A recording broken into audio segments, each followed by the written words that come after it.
Hello, I'm Bonzi. Oh no. I'm here to destroy your computer again. No, thanks. But this time, No. it's an actual destruction. Oh, really? The first thing I'll do is to inject my beauty into all programs that start from now. Really now?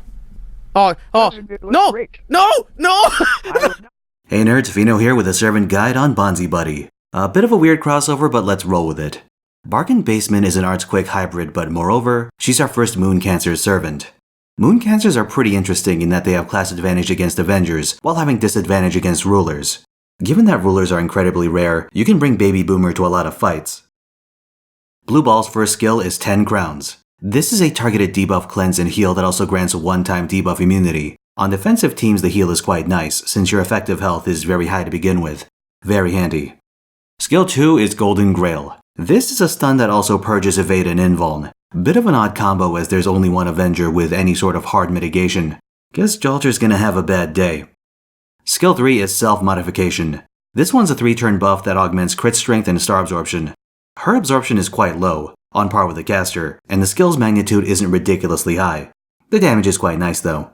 If you run Beanie Baby in a supportive role, 10 Crowns and Golden Grail stand out as good options to max as they provide a fair bit of utility. But if you run her only against Avengers, you can get away with not leveling her skills at all, or just leveling self-modification.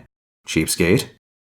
Backstreet Boys' Noble Phantasm is Cursed Cupid Cleanser. This is a single target arts nuke that reduces debuff resistance and overcharge. More importantly, it refunds 20% meter to your entire frontline. Sorta like a Tamamo NP.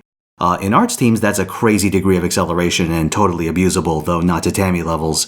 That aside, Cursed Cupid Cleanser completely melts Avengers and trivializes a lot of annoying fights in Summer 2.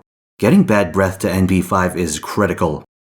Taking all this into account, Buffalo Bill operates as either a primary attacker against Avenger bosses or a supportive attacker in other teams. I've cooked up a few options for your consideration. Starting with main attacker builds, we have two variants. The first of these runs the obvious BB double Tamamo lineup you'd expect with any art spammer. The upside is that BDBD's party-wide charge synergizes with Tamamo's own charge for extremely rapid NP cycles and large sustained damage. The downside is that Big Butts kit can't really exploit Tammy's cooldown reduction to amplify her damage. In other words, your single turn burst is somewhat limited. You can abuse the extremely low cooldown on 10 crowns for regular healing, but you're getting that with Tamamo anyway. The other attacker setup focuses on crits. Waver and Caskill are perfectly fine for this, but I'd actually recommend Hans as the go-to. Cursed Cupid Cleanser can help you spam his NP for a large suite of buffs including health regen. He also provides stars without 2030, which is quite nice and lets you run event CEs, or, here's a spicy suggestion, 2030. Lets you avoid that situation where she goes up to Gilgamesh and says, "Please sir, may I have some stars?" while he crushes and snorts them right in front of her. If you're feeling frisky, you can lead off with Amadeus equipped with Gouda Gouda Poster Girl.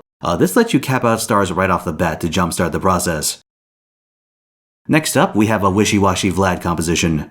Normally you'd run in with double Tammy, but Best Buy will do in a pinch if you don't have a Fox. The upside is that Kazikli Bey generates a large number of stars for her to exploit. That and 10 crowns greatly improves Vlad's survivability. The downside is that Breaking Bad and Vlad both have hybrid decks, which is going to cause problems in arts chaining. More generally, you can try this with other arts attackers like Robin Hood, Nursery Rhyme, and even Nero Bride. That last option can turn Bread and Breakfast back into a primary attacker. A nice bit of flexibility. Let's move on to a generic defense setup. By stacking Batman Begins with supporters like Mash, Iris Veil, Media Lily, and John, you can maintain high uptime on their NPs while keeping some offensive power. This one's a nutritional setup and, real talk, not terribly fun to play. But who says immortality is fun? Marie Antoinette does. Caster Marie is a weird support and generally not all that great. However, she provides a few things that Bugs Bunny appreciates. An attack steroid, free stars, and her NP has a crit buff. Combine this with John's Revelation and you've got a fair bit of star income. While the Tammy setup delays NPs and the Han setup burns them down, this team lets you tank through NPs and keep your reign of terror going for a very long time. In a strange way, it's actually practical for boss fights because a bunch of those have breakbar mechanics where they instantly NP. Then again, it's going to be slow as shit, but at least you'll have Marie to keep things lively.